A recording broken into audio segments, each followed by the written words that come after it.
Surprenante, improbable, décapante. Une animatrice hors norme, aussi percutante que l'actualité. Karima Brick. La petite municipalité d'Hérouville en Mauricie a marqué les esprits, bien sûr, par son célèbre code de vie qui avait été rédigé en 2007 en pleine crise des accommodements raisonnables. Il faut le rappeler, là, il y avait ce contexte bouillonnant, bouillant à cette époque. Il y avait eu toutes sortes d'histoires, notamment, cette histoire de givrer les vitres du YMCA, de ce centre de sport pour ne pas offenser parce qu'il y avait des femmes, évidemment, qui font du sport et là, ça aurait pu offenser du monde. Il y avait eu cette histoire-là et d'autres cas en lien avec des accommodements raisonnables.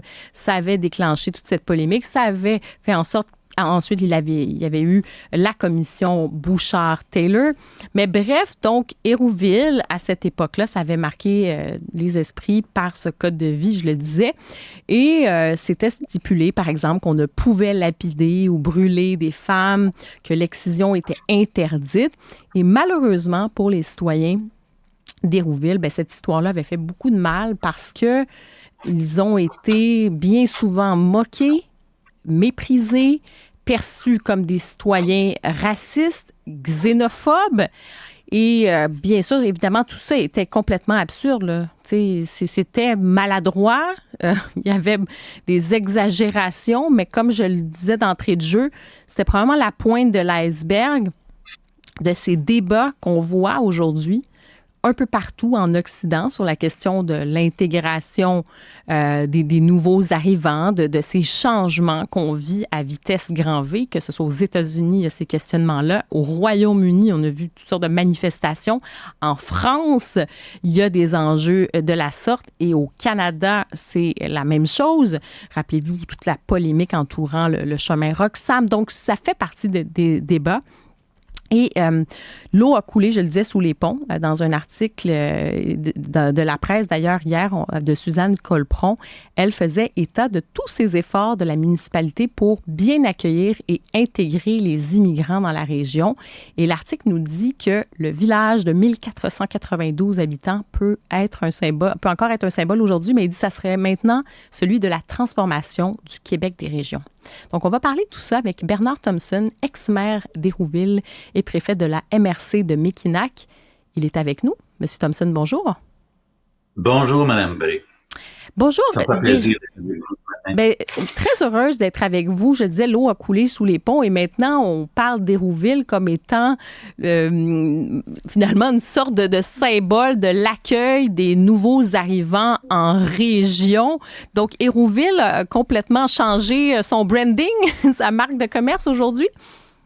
Il semblerait qu'il y a eu évolution au niveau des molécules aussi. Je vous écoutais tantôt, puis je pense que vous avez bien raison. D'ailleurs, votre introduction est vraiment parfaite parce que Hérouville, c'est une suite à 2006 et les années précédentes. Ça fait suite surtout à la demande qu'il y avait eu en Ontario, d'ailleurs, à l'époque, pour que la charia soit instaurée. Alors, c'est sûr qu'il y avait un choc déjà au départ là, qui était là. Et je pense que André Drouin, comme conseiller municipal, parce qu'on a toujours pensé qu'il était maire, mais il n'a jamais été maire, il était conseiller à ce moment-là, et lui voulait avoir une approche aussi dramatique que lui le voyait quand la charia était demandée en Ontario. Et puis il s'est dit, la seule façon d'y arriver, c'est d'y aller d'une provocation extrêmement forte.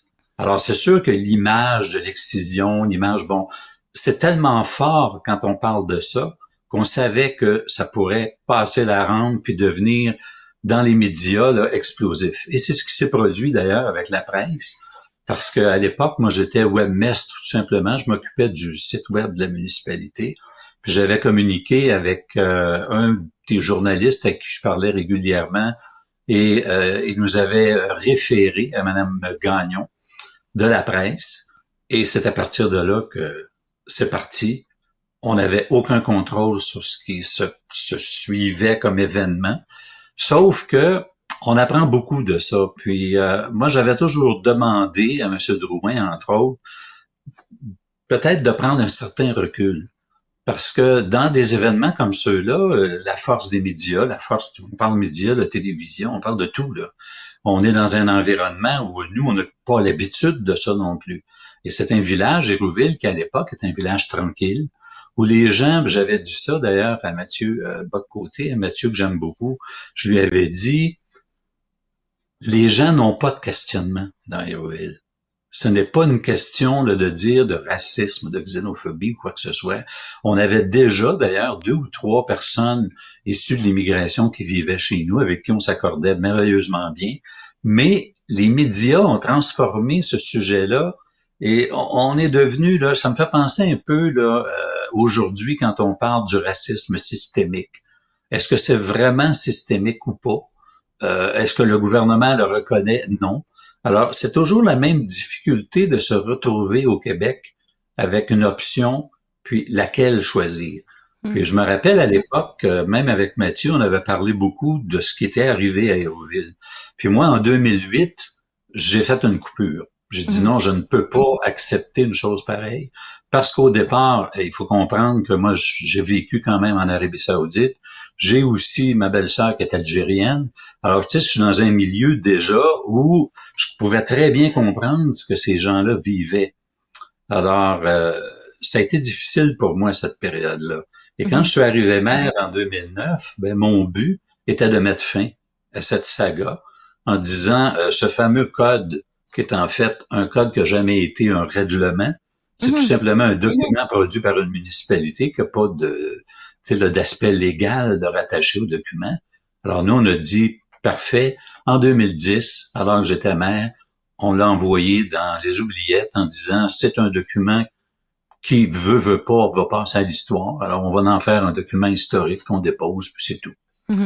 À partir de là, ben, il y a une réflexion, tu sais, qui nous a amené, quand je suis devenu préfet, à amener un débat, mais différemment, avec la MRC. Oui, c'est ça. Et puis ça, on va en reparler là, de ce qui se passe en ce moment parce qu'effectivement, il y a eu des programmes qui ont été lancés pour l'accueil des nouveaux arrivants. Donc, vous êtes très, très proactif dans votre région en ce moment. En fait, depuis les dernières années, on voit que c'est très dynamique, que c'est très positif ce qui se passe du côté de la MRC, de votre MRC. Mais quand même, j'ai envie de revenir sur toute cette saga, puis des années plus tard, je disais, l'eau a coulé sous les ponts, puis je pense qu'on est capable de faire la part des choses aussi, puis de dire qu'il y avait des éléments qui étaient effectivement, là, qui pouvaient choquer, puis se dire, ben voyons, c'était peut-être, tu sais, il y avait quelque chose de maladroit. Ça, je pense que c'est le mot qu'on peut dire. Mais j'ai l'impression que ce qui avait un peu sous-jacent de tout ça, ce sont les mêmes débats qu'on a aujourd'hui.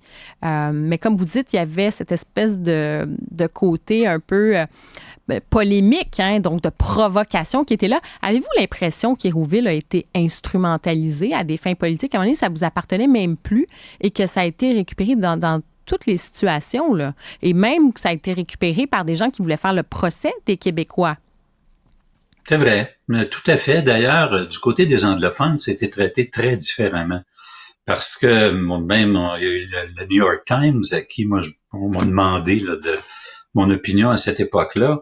Puis j'avais beaucoup de réticence parce que la perception n'était pas la même. Il faut penser qu'au Québec, les événements sont arrivés au moment où on abandonne notre religion. Alors déjà, c'est un aspect qu'on est obligé de tenir compte. Puis, il y avait aussi, je sais que Jean-François Lisée m'avait dit au Salon du Livre à Montréal, il dit, regarde, vous avez tout simplement adopté le principe de précaution. Alors, le principe de précaution de dire, oui, on est capable de dire, nous, là, on ne veut pas de ce genre de religion extrême qui nous amène vers l'extrémisme, comme on l'a vu avec la wahhabite du côté même de l'Arabie Saoudite. Alors, tu sais, toute cette question-là, on l'a jaugée, on y a pensé, on a réfléchi, puis on s'est dit, OK, on provoque les choses. Mais par la suite, c'est vrai que le débat ne nous appartenait plus. Il y a eu la commission Bouchard-Taylor, qui, moi, m'a beaucoup appris, parce que M. Bouchard a eu comme motif, une fois qu'on a exprimé ce qu'on avait exprimé, il dit, il y a 2 rapports dans votre rapport, et il y en a un qui nuit à l'autre. Et j'avais très bien compris que ce qu'il disait, c'est que le code de vie qui faisait partie du rapport nuisait moi, la proposition que je faisais, qui était totalement différente. Et c'est là que je suis devenu, en fait, je suis venu en opposition à André Drouin. Et c'est là que je me suis retiré. Mais reste que la question se pose, à savoir comment les médias ont traité cette question-là. Est-ce qu'ils l'ont traité de la bonne façon? Je ne le crois pas. Mm-hmm. Moi, je pense qu'ils sont allés plutôt vers ce qui était explosif, journal jaune à vendre. C'est plus ça, moi, aujourd'hui, que je retiens. C'est dommage que ça se soit produit de cette façon-là. Parce qu'encore aujourd'hui, il y a des séquelles. Si on regarde où sont les obstacles actuels au niveau de la laïcité au Québec. Les obstacles viennent des anglophones, ils viennent pas des francophones. On regarde la loi 21, la loi 96, tout ce qui est un peu, là, de mettre des balises. On dirait qu'on n'est pas capable de les mettre. Sans avoir une opposition, sans que le milieu anglophone ou le reste du Canada, on l'a assez parlé du reste du Canada, le ROC, qui lui est prêt à aller jusqu'en Cour suprême pour débattre de la question. Mm-hmm. Je sais pas jusqu'où ça peut aller, mais vient un temps où on se dit, non, le Québec, là, on doit adopter une autre attitude avant qu'on perde à peu près toutes nos possibilités de grandir. Parce que à l'heure actuelle, là, c'est vrai qu'on est dans des changements moléculaires. Puis moi, j'aimerais bien que ce changement-là aille vers ce qu'est vraiment un Québec francophone, instruit, à qui on donne des services adéquats.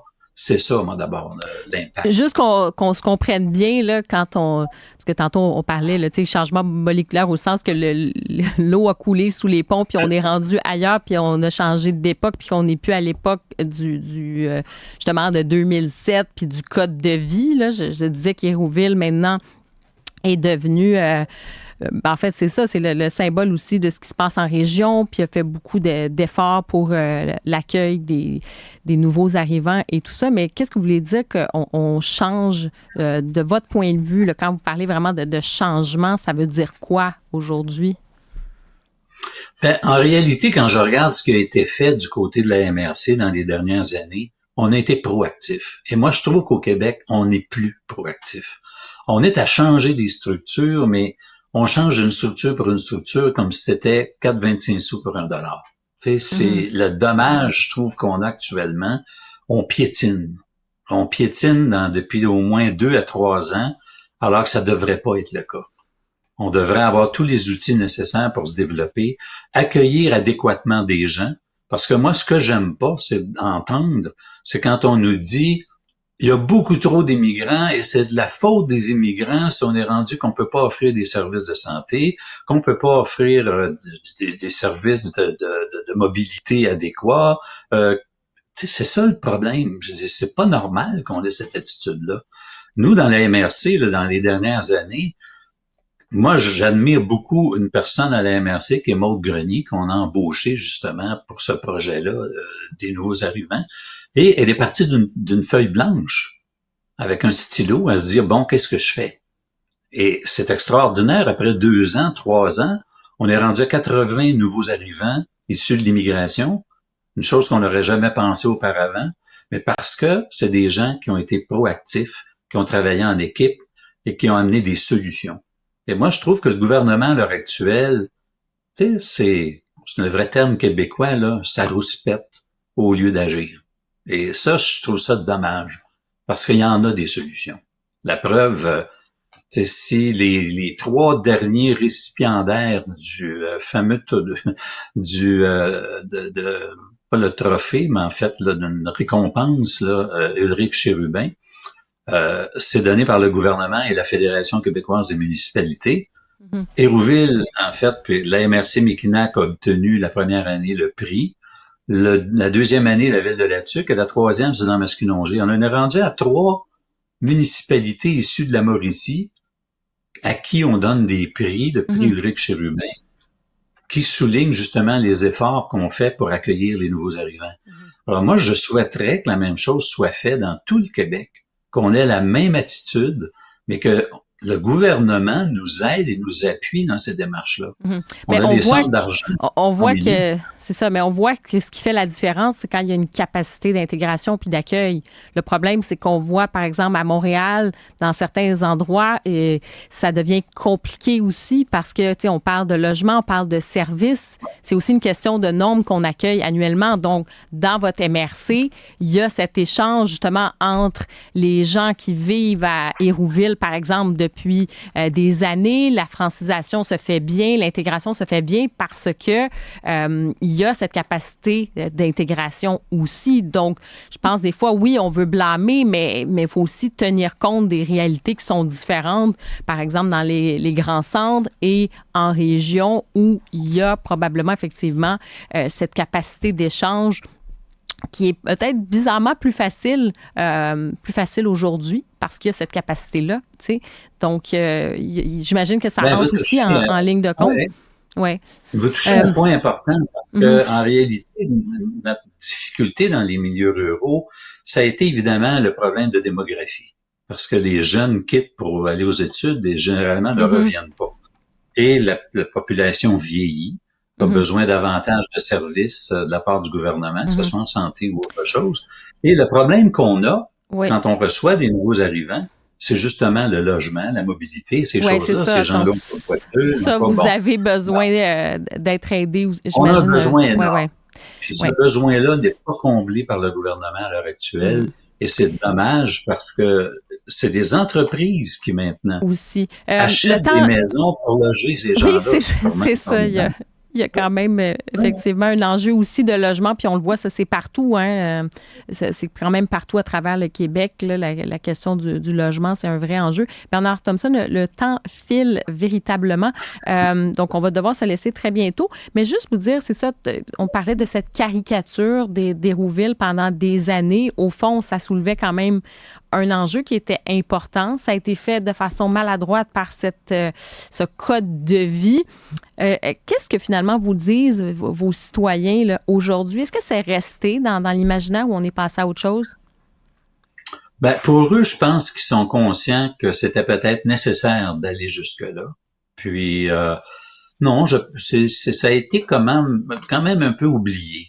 Tu sais, je veux dire, avec les années, on est passé à autre chose. Puis, Hérouville s'est beaucoup développé depuis. On a beaucoup maintenant de gens, on a du développement domiciliaire, on a grandi à travers je pourrais peut-être dire même cette épreuve-là, parce que c'en est une épreuve. Mais je pense que les gens sont reconnaissants de ce qui a été fait à l'époque, puis ne regrettent pas. Ça, je pense pas qu'il y a personne qui ait regretté d'être allé jusque-là, sauf que ils ont peut-être moins aimé le traitement qui a été fait par les médias. C'est ça. Parce que vous avez été vraiment caricaturé. Et donc, j'imagine qu'il y a eu cette blessure-là aussi, là, tu sais. Puis il y a souvent cette image-là encore aujourd'hui. Je ne sais pas votre point de vue là-dessus, peut-être en terminant. Avez-vous l'impression qu'il y a encore une partie des gens, que ce soit dans les médias ou ailleurs, qui perçoivent les Québécois des régions comme étant vraiment comme arriérés? Juste dans l'article de Mme Colpron, moi, ça m'avait quand même un peu révoltée parce qu'elle dit que Hérouville, ça avait été le symbole de la xénophobie au Québec. Tu sais, c'est une question de perception, là. On peut le voir aussi d'une autre façon. Et ensuite, elle dit 17 ans plus tard, Hérouville a cessé d'être un village homogène de Québécois de souche blancs, catholiques et francophones. Tu sais, c'est comme si c'était une tare d'être Québécois, blancs, francophones, qu'est-ce que vous voulez, là? Je veux dire, à un moment donné, vous allez au Maroc, vous allez voir des Marocains dans des villages, vous allez au Sénégal, vous allez voir des Sénégalais. Est-ce qu'on va dire qu'il y a trop de personnes noires, il y a trop de personnes de telle religion? Avez-vous l'impression qu'il y a encore du mépris puis du racisme aussi envers les Québécois francophones? Ben, je pense effectivement que c'était maladroit, peut-être de sa part, de s'exprimer de cette façon-là, parce que les gens ici, je l'avais dit à Mathieu d'ailleurs, à plusieurs reprises, ils n'avaient pas de questionnement. Donc, qu'on provienne, peu importe de quel pays, de quelle couleur de peau ou de quelque origine linguistique, on était en mesure de s'entendre. Parce que dans des milieux ruraux, il y a une solidarité qui est là dès le départ entre nous, peu importe nos origines. Puis il faut toujours penser, puis je leur ai toujours dit, moi, aux gens d'Hérouville, même dans Mekinac, on est tous fils d'immigrants de toute façon. Si je vais, moi, vers mes ancêtres, ben, ils étaient irlandais. Oui, mais certains diront que non, on n'est pas tous fils d'immigrants aussi. Là. Il y a des Québécois qui vont dire, ben non, là, je veux dire, à un moment donné, on va pas remonter non plus 500 ans en arrière et se considère pas comme ça. Je pense qu'il faut aussi faire attention à comment on se définit puis pas faire des généralités. Puis le point, c'est de dire que c'est pas plus mal, c'est pas bien ou mal, c'est juste on a tous nos origines, point. Là. Mais en tout cas, vous voyez un petit peu. Mais en 15 secondes, parce que je dois vraiment vous quitter. Oh oui. L'erreur était peut-être de dire ou de parler de Québécois de souche, parce que la souche a changé. Bien, Bernard Thompson, ex-maire d'Hérouville, merci d'avoir été avec nous aujourd'hui. Ça m'a fait plaisir. Bonne journée. Bonne journée, au revoir.